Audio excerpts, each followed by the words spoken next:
I said get her out of here right now. Do not let her back on the premises. No, please, let me go. We have nowhere else to go. Get this woman out of my hotel right now. The words slammed through the marble lobby like a stone through glass. Guests froze. Suitcases stopped rolling. The man at the center of the command stood tall in a tailored suit, his face tight with irritation and pride. His voice had the cold certainty of someone who's used to being obeyed. Across the polished floor stood the woman he wanted removed. Her clothes were simple, a worn jacket, travel dust on her shoes. Her dark hair tied loosely as if the wind had been her only mirror all day. She looked tired, a kind of tired that lived deeper than sleep could fix. 2 security guards began walking toward her. The woman did not step back. She did not argue. She simply stood there, calm and quiet, as if she had already seen storms much worse than this. Most people in the lobby saw only a tired traveler being escorted out, but none of them knew who she really was. Her name was Alina Carter, and the man shouting orders was her husband. Even he had no idea what was about to unfold. 30 minutes earlier, Alina had stepped into the hotel seeking nothing more than a quiet place to rest. The building was enormous, all glass walls and golden lights. The scent of fresh coffee and polished wood filled the air. Outside, winter winds had chased her down the street, and the warmth inside felt almost unreal. She approached the front desk slowly. Her shoulders carried the silent weight of years most people would never understand. Because Alina Carter was not just a traveler. She was a decorated military medic who had spent 12 years in places where the air smelled of dust, smoke, and fear. For more than a decade, she had run toward danger while others ran away. But tonight, she only wanted a room. The receptionist looked at her worn jacket and hesitated, before Alina could even finish her request. A sharp voice cut through the moment. Her husband had appeared, Daniel Carter, tall, immaculate, the kind of man who measured worth. By appearance, Daniel owned the hotel chain. At least that was what he believed. And the moment he saw Alina standing in the lobby, embarrassment twisted his face. He had not seen her in 2 years. To him, she was an inconvenience, a reminder of a life he had already moved past. He stepped forward and told security to remove her. The guards hesitated for only a second. Authority in a suit usually wins. Alina remained still. She could feel dozens of eyes watching her. A young couple near the elevators whispered. A businessman checked his phone, pretending not to notice. No one spoke. The silence of bystanders can sometimes feel heavier than the injustice itself. Yet Alina's expression stayed peaceful. Because this was not the first time she had been judged by what people saw on the surface. Years earlier, in the middle of a desert war zone, Alina had learned something about dignity. Respect is not something you demand. It is something you carry. Even when the world refuses to see it, her mind drifted back to the moment that had changed her life forever. It had been midnight, sky glowing faintly with distant explosions.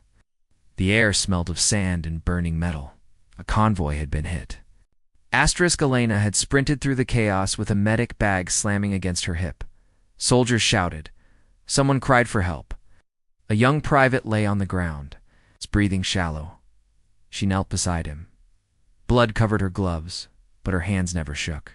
She spoke softly, steady and calm, guiding him through each breath as if the world around them did not exist. Later, that private would survive.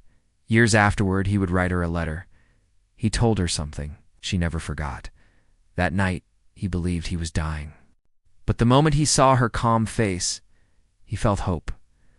He said, "Courage is not loud. Courage is quiet. It stands still while the storm moves around it."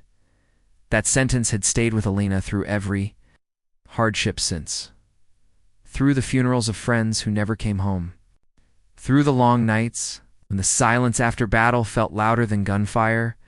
Through the painful realization that the man she married had never truly understood the life she lived. Daniel had married a soldier, but he wanted a trophy. When Alina left for her final deployment, Daniel had started building his empire. Luxury hotels, business deals, polished appearances, and slowly the distance between them grew wider than any ocean. Tonight was the first time they'd stood face to face since the divorce papers were filed, and now he was trying to throw her out of a building she had never even seen before. Security approached her. One guard cleared his throat. He asked her quietly to leave. Alina nodded gently. She began walking toward the door without protest. The cold night air waited, just outside the glass. But then something small happened. Something almost invisible. An elderly bellman near the luggage cart looked closely at Alina. His eyes widened. He recognized the name on the worn tag attached to her duffel bag. Carter. He had worked at the hotel for 30 years, and 2 weeks earlier, he had attended a board meeting where the ownership documents were reviewed. There had been a change, a massive one. The original founder of the hotel chain had passed away, and in his final will, he had left 51% of the entire company to someone unexpected, a daughter he had never publicly acknowledged. Her name was Alina Carter. The bellman's hands trembled. He looked from Alina to Daniel. Daniel still stood in the center of the lobby, arms folded, certain of his authority. The bellman slowly stepped forward. His voice was soft but steady. He asked Alina if her father's name had been Richard Hale. Alina paused. She nodded. A quiet ripple moved through the room. Daniel frowned, annoyed by the interruption. But the bellman continued. He explained that Richard Hale had been the true owner of the hotel chain, and when he died, the majority ownership passed to his daughter. The daughter who had spent years overseas serving as a medic, the daughter whose married name was Carter. The lobby went completely silent. Daniel's confident posture began to crack. He turned slowly toward Alina. For the first time that night, uncertainty crept into his eyes. Alina looked at him calmly. She had received the legal notice only that morning, but had not yet processed it. She had come to the hotel simply to rest. Before meeting the company board the next day, the realization settled across the room like sunrise. The woman Daniel had just ordered to be thrown out owned the building. Security guards stopped mid-step. Guests stared. Daniel's face drained of color. Power had shifted without a single raised voice. Alina did not smile. She did not celebrate. She simply stood there, composed. The same quiet strength she had carried through war, now filling the elegant lobby. Finally, she spoke. Her voice was gentle but carried across the marble floor with clarity. She said that true authority does not come from titles or expensive suits. It comes from how you treat people. When you believe they have nothing to give you, the words landed heavier than any argument. Daniel had no response. Moments later, members of the company board arrived unexpectedly. They had been searching for Alina all evening after learning she had arrived in the city early. When they walked into the lobby and saw the situation unfolding, understanding spread across their faces. One of the directors stepped forward. Respectfully, he welcomed Alina as the new majority owner of the entire Carter Hale Hotel Group. Guests began whispering. The same people who had watched silently earlier now looked at her with something new in their eyes. Respect, the head of security, straightened and apologized sincerely. Alina nodded. She held no anger toward them. They had simply followed orders. But then she turned toward Daniel. For years he had believed power meant control. Tonight he learned something different. Alina spoke one final time. She said that dignity is not something you lose when others disrespect you. Dignity stays with you if you refuse to abandon it. The lobby remained still. Daniel lowered his eyes. For the first time in his carefully controlled life, he had no command left to give. Later that night, something remarkable happened.